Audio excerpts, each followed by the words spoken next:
Welcome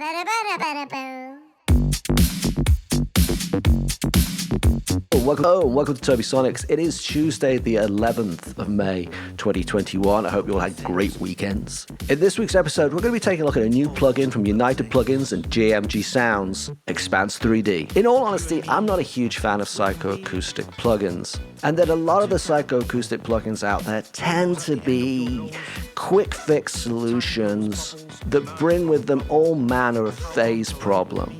So what I want to know is, can Expanse 3D make good on its promises? Can it give you something that will work to give you depth and width while still maintaining good phase integrity? And in order to do that, we're going to do something a little bit different in this week's episode. We're only going to take one of my productions, Military Industrial Complex, and we're only going to take one section. We're going to be taking the breakdown. The reason we're going to do that is because it has a lot of sound design going on, so it's perfect for testing the Expanse 3D. We're going to start off by testing it on the stereo output, so across the entire production. And then what we're going to do is we're going to bus the different instruments together, and we're going to put the Expanse 3D on each of those bus tracks and see what results we get doing it that way. But before we do that, let's have a quick look at what United Plugins and JMG Sounds have to say about the Expanse 3D on their website.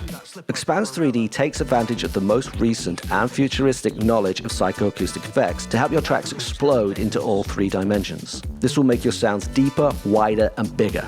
Or to sum it up in a few words, your music will sound supermassive. If I could just ask you to take a moment to like this video and subscribe to my channel, that would really help me out. Thank you for taking the time. All right then, so what I've done is I've printed out the SBUS from the raw production and then brought it back into the project, and you can see it there in red. And right now we've got the Expanse 3D in bypass, and you're just listening to the raw production. You can also see I've queued up Isotope Insight so that you guys can keep an eye on the phase balance. Alrighty then, let's take a look at what we're doing with the Expanse 3D. First off, I've started with a preset, Master. Makes sense, we're coming off the SBUS, and then I've tweaked it a little bit. We've got in and output levels. I like that. It's something the United plugins do a lot. Very, very practical, very useful. And then we've got width, depth, and height. Let's kick it off with width. I've got it set at 18%. Not too high. I've kind of tweaked it down a little bit there. And then we've got a couple of different customization options here. We can have normal, inverted, alternate, and alt inversion. Well, for the mastering preset, it was set on normal, and I completely agree with that. Next up, depth. And you can see here, we've got a little bit more going on with that, 24%. And again, we've got some options, tight, normal, and deep. The mastering preset had this set to tight, and I agree with that. When I tried it on normal, I felt like I was losing definition in the mix. Finally, height. I've cranked this actually a little bit more than the preset. I've actually pushed it a little bit more. I've got it to 30%. I've got it set so it's just giving height on the high frequencies. I preferred that for this. I like the bass just to be bubbling under the production. So I'm going to kick this off with the Expanse in bypass. We're going to listen to one rep with it in bypass, and then I'm going to drop it in.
To say, I am genuinely impressed and surprised by how well it's maintained phase consistency. There isn't a lot of difference. I think it's slightly more in that direction of negative phase, but it doesn't actually break into it. I like the height it's giving it. I like that a lot. The width I can kind of take or leave. Yes, it is giving it more width, but honestly, I could get that much width when I'm mastering a track just by conventional EQ dynamics, a little bit of saturation, things like that. I wouldn't need to use something psychoacoustic to do it. The depth, yeah, yes, it's there. I suspect it might be flattering to deceive. I think we're losing a little bit of definition in there. I do like, though, how it is giving the production a little bit of glue. And bearing in mind, this isn't even mixed at this stage. This is just a raw production print. The fact that it's adding that little bit of cohesion to it is very impressive. That is very decent.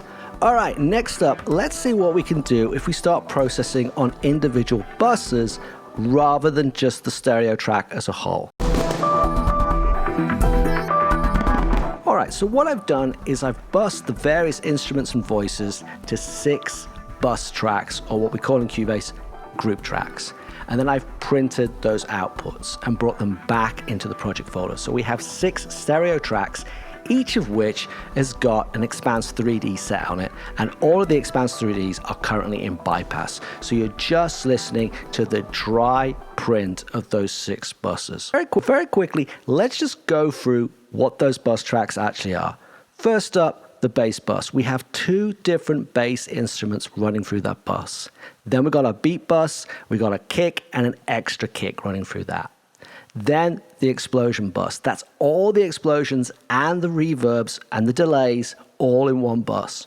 Next, our Vox effects. So that's all the voices and the delays, any reverbs, that's all going to that one bus. Then we've got what I've called the sync bus. That is the sound of the filtered synth and its reverb. And then finally, all the pianos, reverbs, delays, what have you, all in that final bus. Let's have a quick run through with what we're doing with the Expanse 3D on the different buses. And we're going to deal with the buses in pairs. So first up, we're going to look at the bass and the beats. Here we go with the bass option. And you can see I've started again with another preset, bass, makes sense. And then over here on the beats, I've started with another preset, drums, makes sense. Let's compare how we're using the two. So let's look at width first. On the bass, I've actually taken the width right out. If we go over to the beat, I've pushed a little bit of width on that. I just felt that it was helping the kick kind of sit up a little bit more and contrast it from the bass line. Let's go and have a look at depth. Now, again, we've got quite a lot of depth set on the bass line. I like that. It's kind of sending it back into the production, but I set it on tight. So again, we're kind of really centering that bass right down the middle of the mix. If we go over to here with the depth on the kick, we don't have anywhere near as much depth. We've probably got about half as much, but we've got it set on deep. And that was really interesting effect. It made the kick feel kind of bigger and more grounded into the mix. Finally, let's look at height. There's very little height on the bass. I have it set to normal. It's just giving it a little bit, just give it a little bit of definition there because it's just kind of bubbling under at this point in the production. If we go over to the kick, I've got quite a lot of height on it. And what I found is by setting it to EXT low, I got a really nice kind of thump to it. It really helped bring out that punch on the kick. Before we go any further, we better have a quick listen to what that's actually doing to the bass and the drums. So we're going to do 1 rep with the Expanse 3D in bypass. And then on the second rep, I'll drop in the Expanse 3D on both the bass and the beat.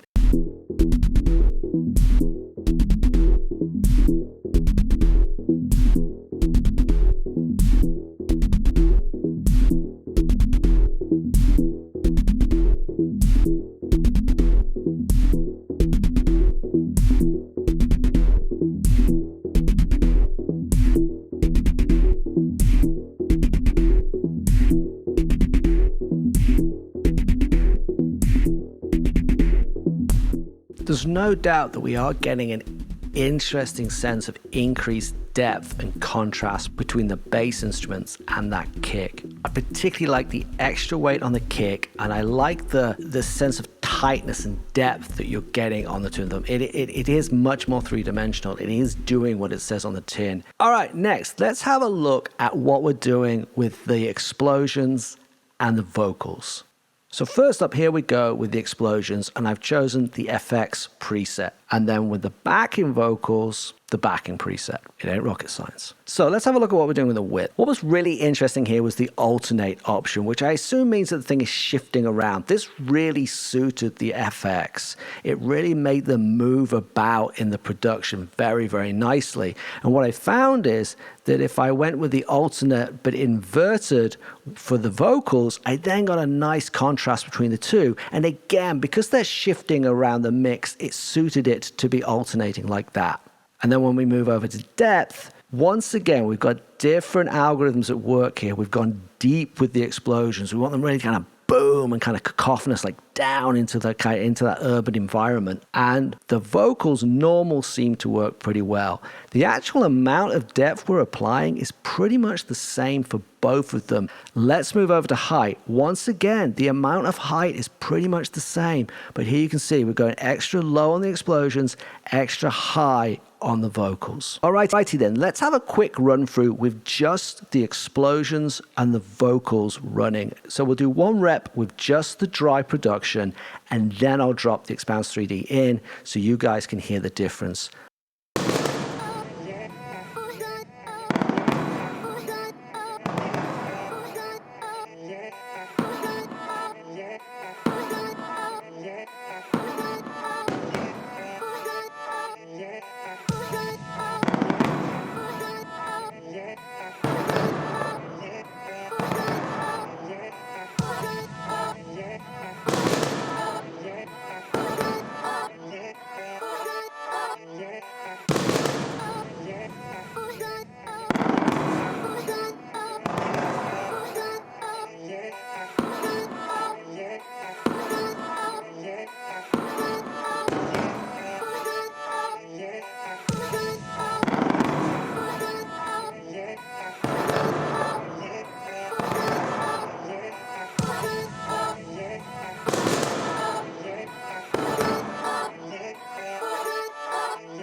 All right then, so you can see really easy there on Isotope Insight that we are sacrificing a fair bit of phase consistency what we're doing. That's a very clear demonstration of why you do have to be careful with these plugins. I suspect that what we probably need to do is just back it off a little bit on those explosions. I think there's a little bit too much low frequency in there and a little low mid that's kind of messing with our phase too much. Okay, finally, let's take a look at the synth and the piano bus. So on the synth, I've called up a guitar preset. The reason I've done that, frankly, is, well, because there wasn't a synth preset and it's got a kind of guitar-like texture, so it made sense in my mind.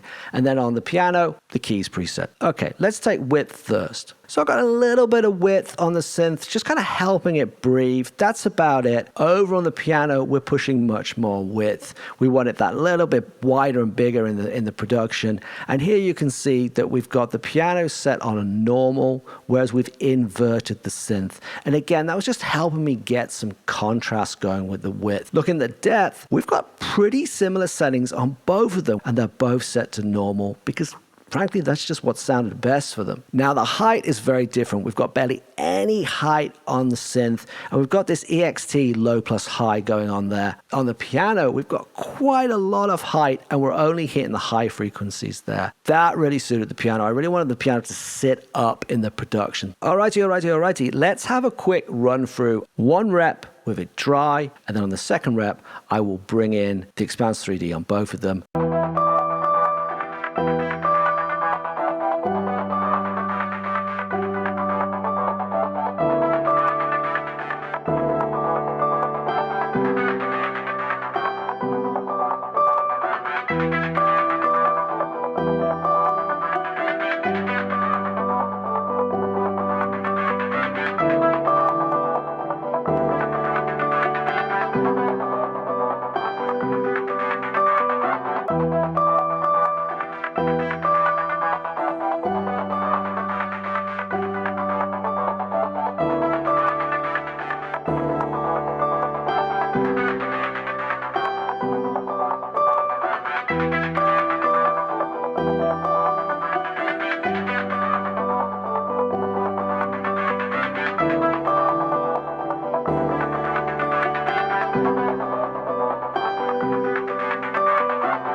With this pair, I'm not as convinced by the Expanse 3D. There's no doubt it is giving it a little bit of depth, a little bit of height, a little bit of contrast, but I think it's doing it at the expense of a little bit too much phase consistency. I just feel like we're losing some of the body and weight and kind of tone and texture of those pianos. Alrighty then, let's go through all of the bus tracks together. So we're going to start off with the Expanse 3D in bypass. And then I'm going to bring it in pairs. I'm going to bring it in on the bass and the beat. Then I'm going to bring it in on the explosions and the voices. And then finally, I'll bring it in on the synth and the piano.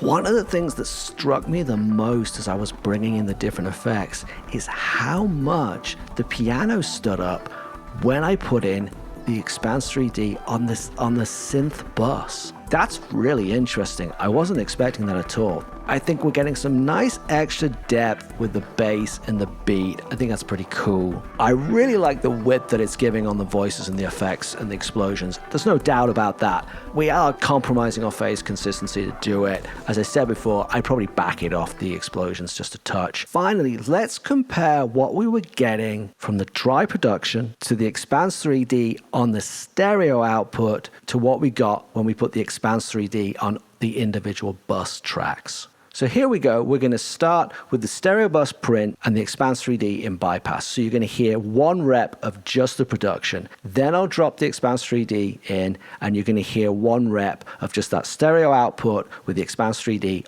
Then I'm going to mute that and unmute our bus tracks, which already have the Expanse 3D applied, and you're going to hear the difference.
While it's true that putting the Expanse 3D on the stereo output did give us a little bit more depth, a little bit more width, a little bit more height, the difference in effectiveness once you take it down to that bus level is massive. We've got so much better definition, much more contrast, much more dynamic. It really does go to show that how you use a plugin is just as important as how well the plugin is made itself and what it's doing. Let's go back to our original question, and that was, can the Expanse 3D give us width and depth and height without sacrificing phase? Well, yes and no. I think if you're putting on the SBUS frankly, it's going to wash it out a little bit.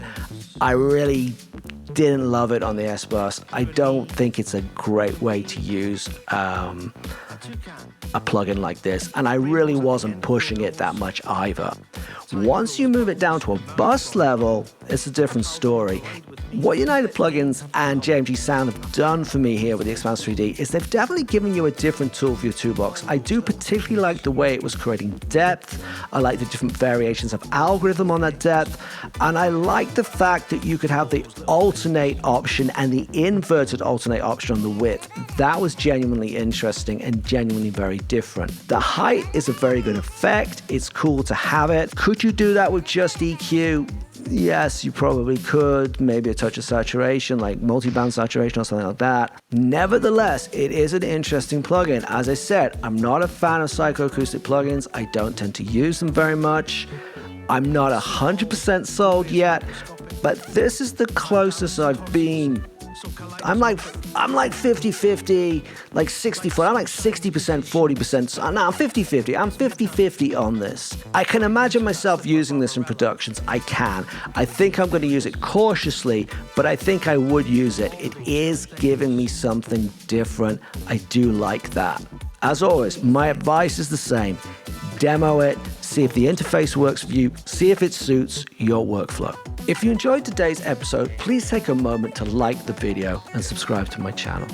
Thank you for taking the time. My new single, All the Little Things, came out on Friday. Please check it out. There's a link in the comments below, and there's a link to the lyric video knocking around somewhere on the screen right now. If you had any questions about this week's episode, or any questions about the production for my new single, or any of my other tracks, please feel free to ask in the comments below, or you can ask me via social media at Tobisonics. Thank you for watching, and until next Tuesday, good night and good noise, stay safe and stay healthy. The wee things, all those little things.